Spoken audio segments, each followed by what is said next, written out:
沈小姐，沈小姐，你怎么了？叫救护车！什么？叫救护车！啊！你等着啊！你别起来，我马上回来啊！你等着啊！这是一次突发的偶然性事件，我觉得你别太往心里去，因为任何人对突发性事件都没有掌控感的。只是那天他离开不是为了工作，而是为了他。如果那天他出去是因为工作，孩子没了我认了。可偏偏就是因为孟浩天，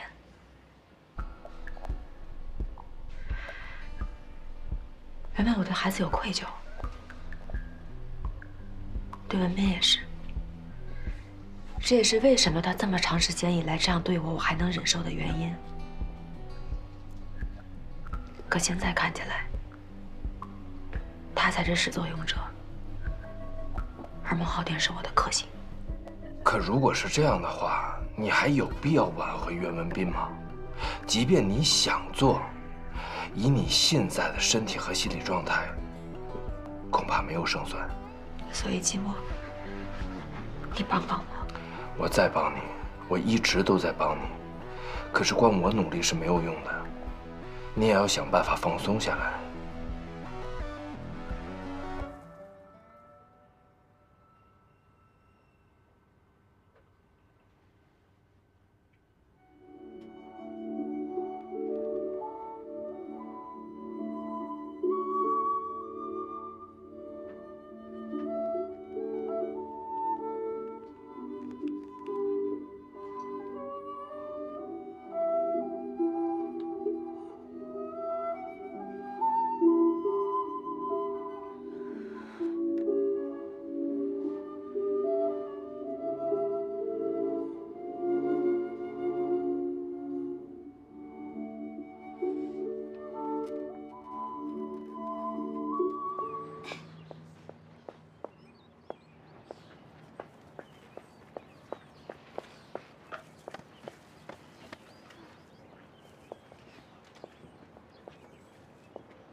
有订单的事儿，你自己跟小野说吧。还生我气呢？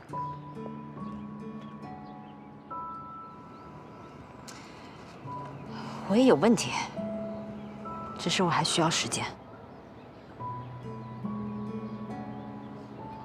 咱们认识这么多年了，我的性格你是知道的，我不会说那些矫情的话。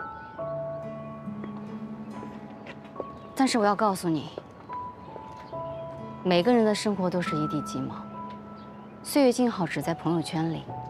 你知道有多少的全职妈妈，她们是因为生活所迫而不得不放弃理想、放弃工作，只能在家带孩子。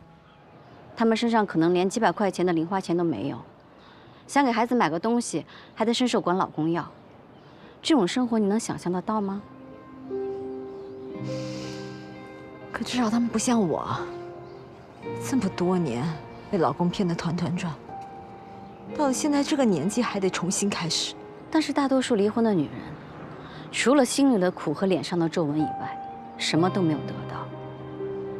而你却拥有一个普通人一辈子都赚不来的别墅，你还有这个花店，你还貌美如花。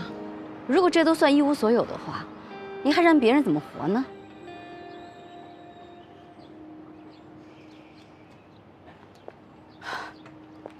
是我这些年，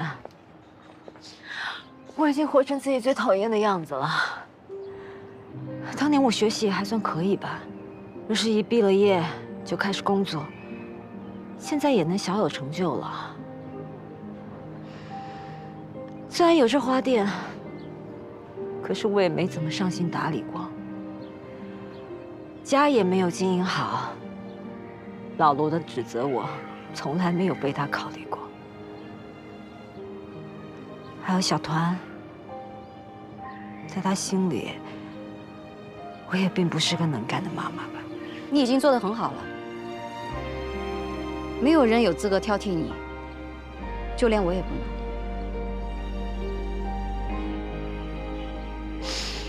你不怼我了？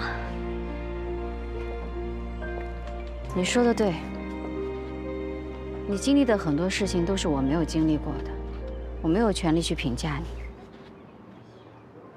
但我可以陪你度过。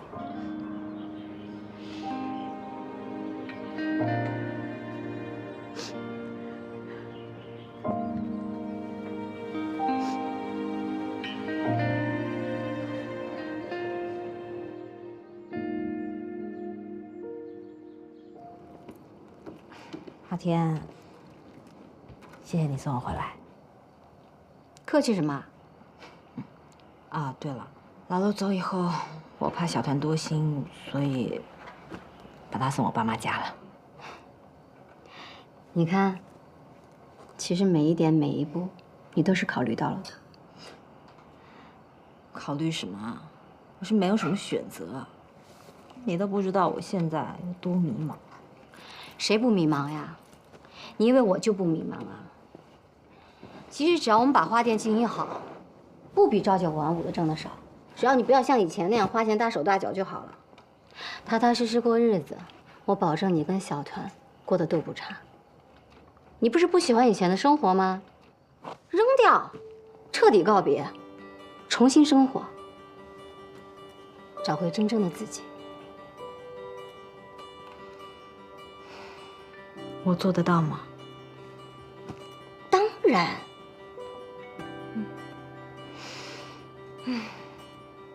扔掉，扔掉。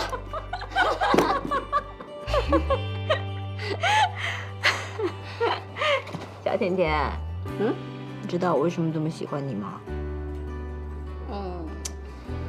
那我的优点多了去了，人美心善，会说话，智商高，还有又美又飒，不纠结，对，果断的气质。别谦虚，接着夸。这么多词儿还不够你嘚瑟啊？啊，最美、最飒的小甜甜，我有个事儿还想让你帮帮忙。说。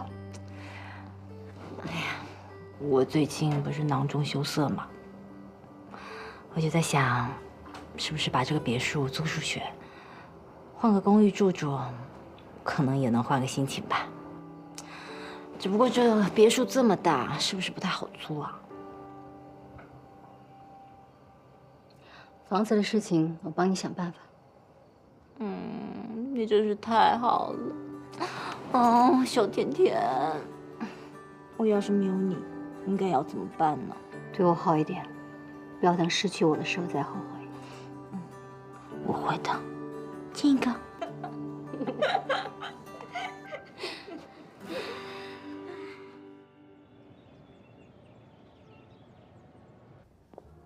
你到哪儿了？你先跟他聊，我晚一些到。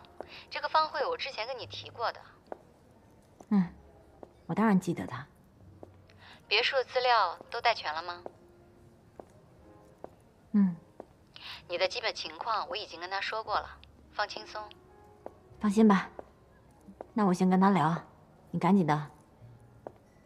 拜拜。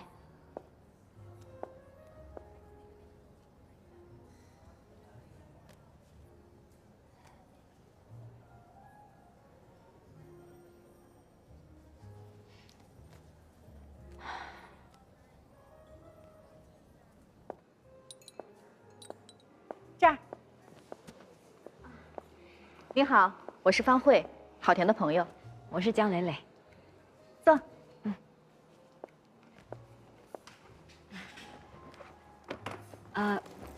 这个是资料，你看一下。好。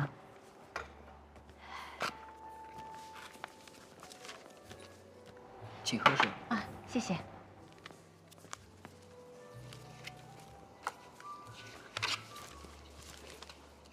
没什么问题。这个别墅其实不是我租，是我丈夫的一个生意伙伴，他想租一个清静的地方。你这个位置正好合适。那太好了。约个时间来看房。不用了，都是朋友嘛。要不这样，年付，租期3年，今天晚上给你打定金，等他回来再给你补签合同。你觉得可以吗？你是孟好田的闺蜜，我信得过她，自然也信得过你。那就谢谢你了。客气了。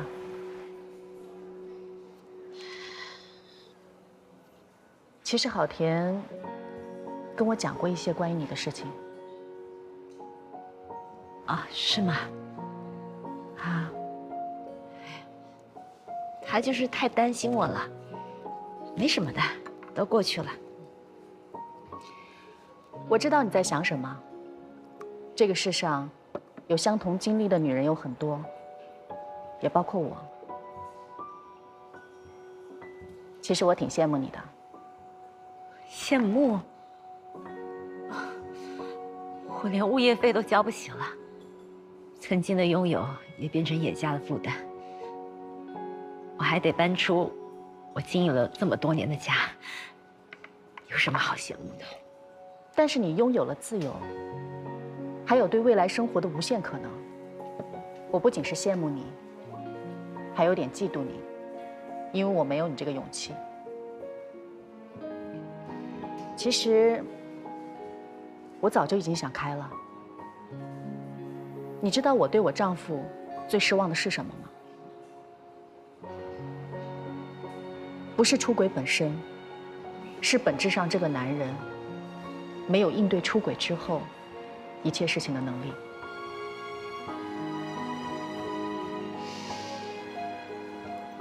可我觉得他比老罗好多了，至少他保护了你们的婚姻，至少你和孩子过得比以前好。那是因为我把他的负罪感拽在了手里，才从中获利。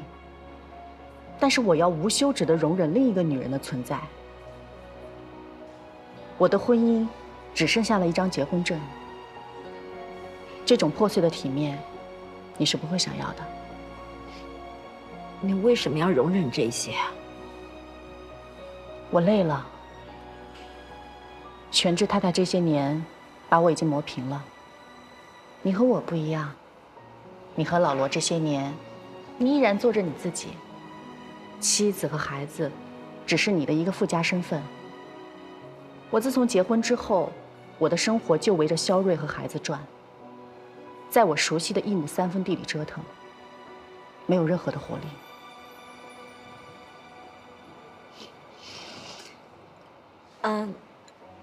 吃点甜点吧。好啊。宝贝，你刚刚让我很不开心。我怎么了？你怎么了？你都不知道，就是因为你平时总是不在乎。我没有不在乎，我只是在想，我刚刚做错了什么让你生气？看看你现在这个表情，不就是不在乎吗？对我一点歉意都没有。对不起嘛，你先别生气好不好？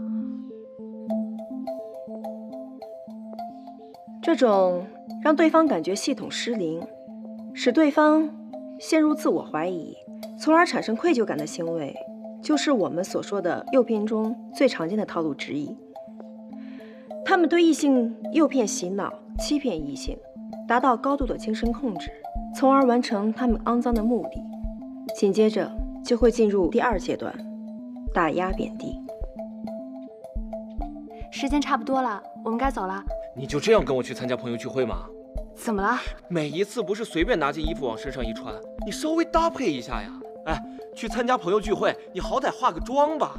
你看看人家小帅的女朋友，每次画的跟瓷娃娃一样。再看看你，那你等我一下，我现在就去补补。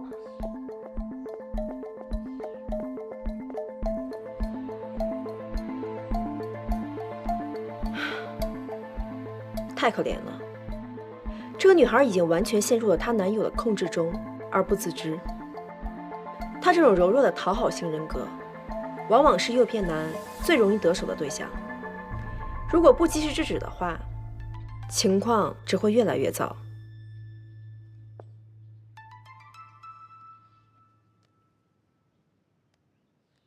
完了，这个男人已经开始干涉她的社交。下一步就会切断他与外界的一切联系，让他的世界中只有他自己。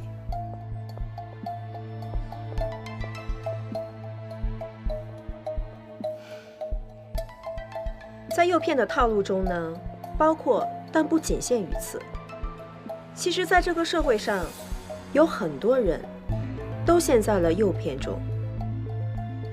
你手机里这个男的是谁呀？这是我大学同学。姐妹们，如果你的男友也有这样的行为，不要犹豫，立刻抽身，不要等到精神上受到了严重的伤害。你等来的不会是他的改变和感动，只会是这种极端的局面。姐，素材差不多就剪成这样，你看这次的话题跟内容 OK 吗？要不要加一些包装之类的？我觉得挺好的。包装这块儿尽量不要弄得太花哨。田姐，如果这期反响好的话，关于 PUA 这个话题，我们想再多做2期。哎，我觉得可以。关于这个话题，我可真的是有太多想说的了，这1期根本不够啊！我也这么觉得。其实咱们这次主要聊的是情感 PUA， 可是 PUA 在生活中无处不在，比如说无限压榨员工的职场 PUA， 还有向朋友借钱的各种 PUA 套路等等。可以，这些都可以聊。但是我们在抛出观点之后，重点是要告诉大家如何分辨 PUA， 如何避免遭遇 PUA， 以及如何反击这些行为的内容，这个才是重点。否则这件事情我们根本就没有说清楚，所以这个内容一定要加进去。好的。行，那今天就到这儿，提前给你们放假。收拾完东西就可以直接走了啊。另外，我准备要休2天假。不许偷懒啊！田姐，我没听错吧？你要给自己放假？天天嚷嚷着时间不够用，连顿饭都要在办公桌上吃，现在要休假2天，有情况。田姐，你该不会是准备放2天假，找个好人就嫁了吧？从此以后退出江湖，把我们几个就撂着。哎呀，别瞎猜啊！好好干活。回来我可是要检查的。回来我可是要检查的。有情况，有情况啊！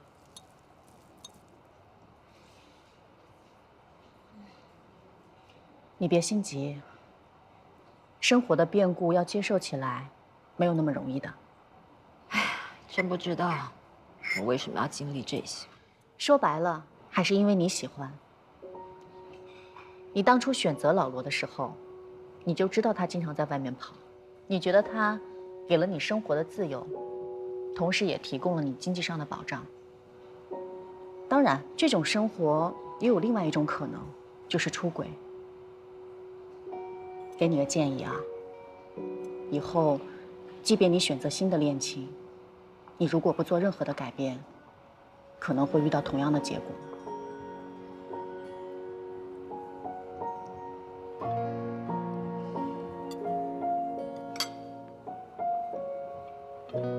我好像从来没有用这个角度想过这些事儿。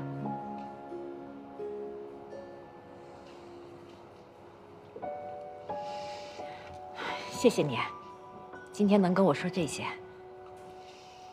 下一步怎么打算？这么多年待在婚姻的象牙塔里，也是时候该走出来了。总要面对的，是吗？一个女人带着孩子，可没那么容易啊。就因为带着孩子，才更要硬着头皮，好好的走下去。以后有什么需要，随时找我。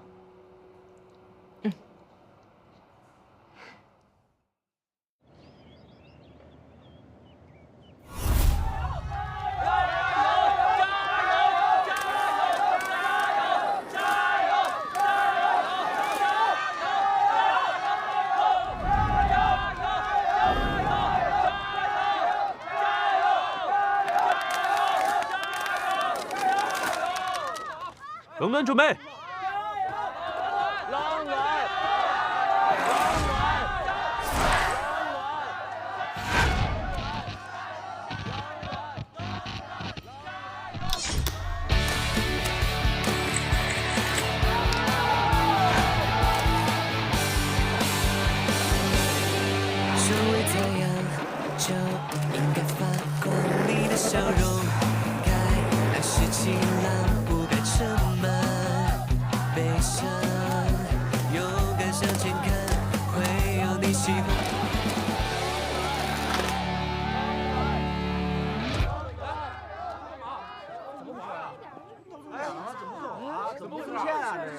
赛马上到终点了，不是领先的呀，这差什么大呀？这样吧，坚持到我放弃，怎么样？什么意思啊？关于打卡的内容，我想了很久都没有想到，那就干脆简单一点。我的打卡内容就是坚持28天，鼓励冷暖同学赢得比赛。另一个答案，冷酷本来就是这个世界的常态，花开后总是等待着凋零。哎，老李，学校的文化大赛你怎么没去看呀？啊，我身体有点不太舒服。学校的群里消息都刷爆了，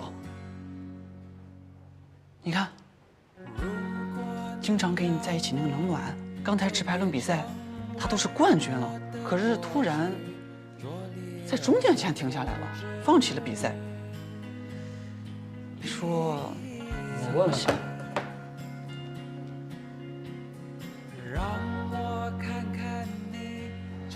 算了，他这么做肯定有他自己的道理。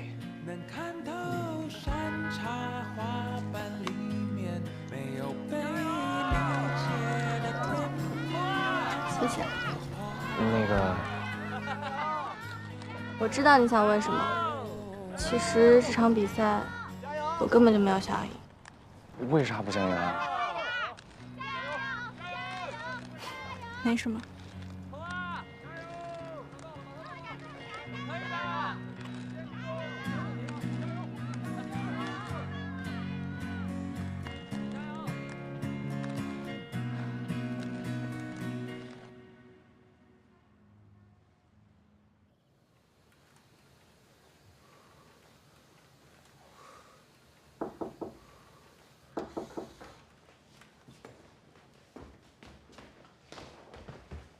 谁啊？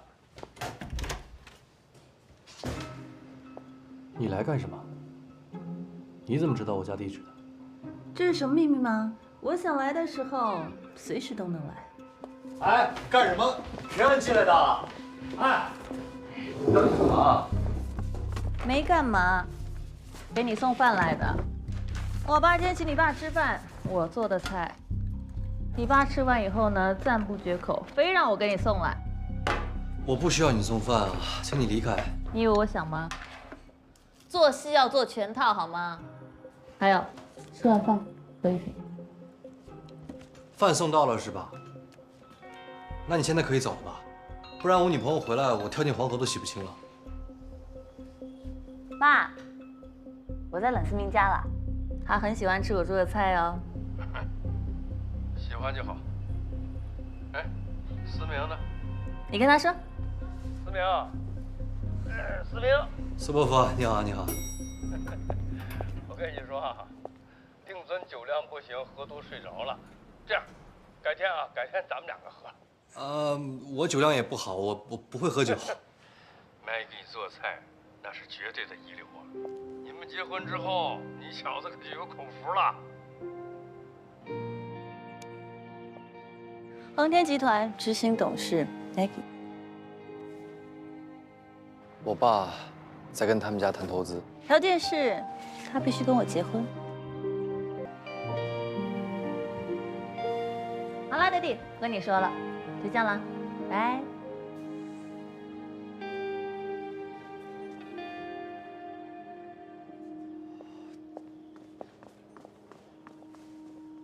昊天，你听我说，你看到的一切都是假的，我不可能跟他结婚的。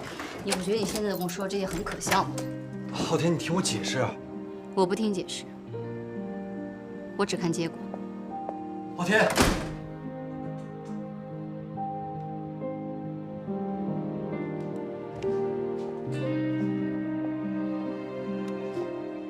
Sorry， 我不知道他那么强势，连解释机会都不给你。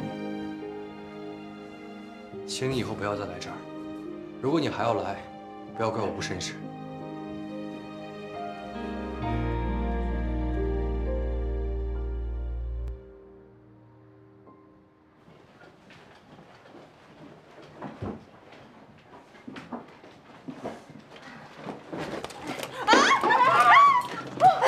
我。哎呀，差点，花笔就摔碎了。哎呀，你说你打包分类的时候就应该弄好啊，这种易碎品你就应该用泡沫箱子固定好嘛，乱七八糟放一起了这都。好，我下次注意啊。下次你还想下次？你想搬几次家呀？哎，对了，我都还来不及问你，上次我和方慧见面的时候，你怎么不出现啊？是不是故意的？就是故意让你们俩单独聊一聊啊。咱俩上次闹矛盾的时候，我就意识到，很多时候你的处境我确实没有办法感同身受，所以我想也许他能帮到你。况且我要在的话，你俩说话会有顾虑的嘛。哎呀，你想多了，下次你就得在。现在别说租别墅了，除了租公寓的钱，其他的结余呢也能让我手头宽裕些。说的你好像抠抠搜搜似的。哎，这不是今日不同往日了吗？还不得精打细算一点啊？而且以前这花店的事呢，我也总是依赖你，自己总糊里糊涂。啊，我保证啊，这个从今以后，我一定亲力亲为，茁壮成长，把花店经营得有声有色。我看好你哦。谢谢你。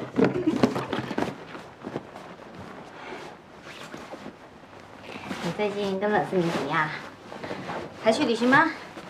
去什么去啊？都快分了。啊？分了？怎么回事？没怎么，不喜欢了呗。看你那个样子，像是不喜欢嘛。说，到底发生什么事了？他跟别人结婚。结婚？天哪！哎呀，这么大惊小怪干嘛？富家公子跟富家小姐联姻这事不是很正常吗？啊？联姻？哎，这是什么狗血剧还是年代剧会出现的字儿啊？他确定跟你说他要跟别人联姻吗？还有什么好说的呀？人家那女的都找到他家里来了。他家不就在你家对面吗？嗯，这太过分了，这真的太嚣张了，都已经挑衅到门口了。啊，这我真的不能忍，我真想扇他2巴掌。冷静啊，注意素质。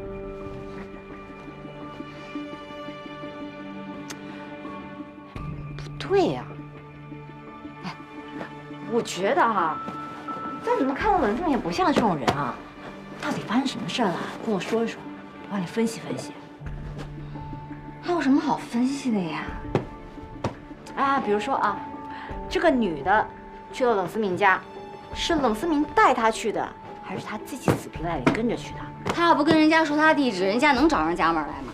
那也不一定啊，说不定是这个女的神通广大，跟朋友还是家人问出来的。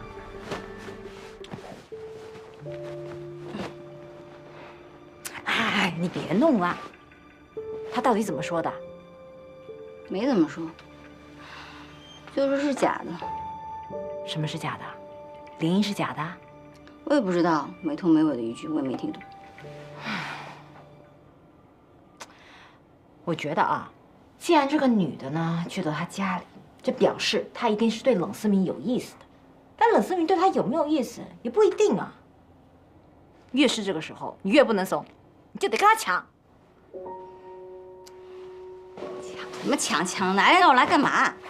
是我的谁也抢不走，能抢走的就让他赶紧走。行行行，不抢，但你至少别把人往外推吧。再怎么样，你给他一次机会，听他好好解释解释。就算你要判他死刑，你也得让他死得明明白白，你自己心里也舒服，不是吗？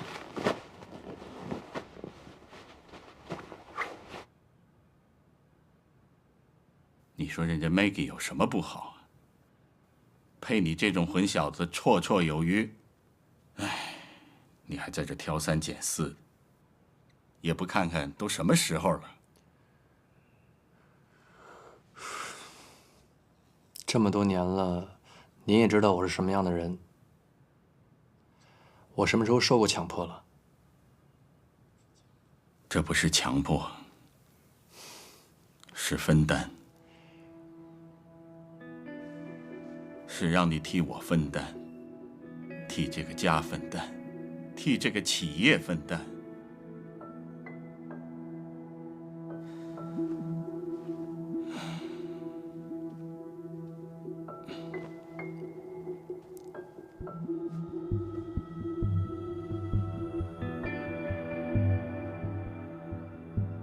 思明啊，爸爸这次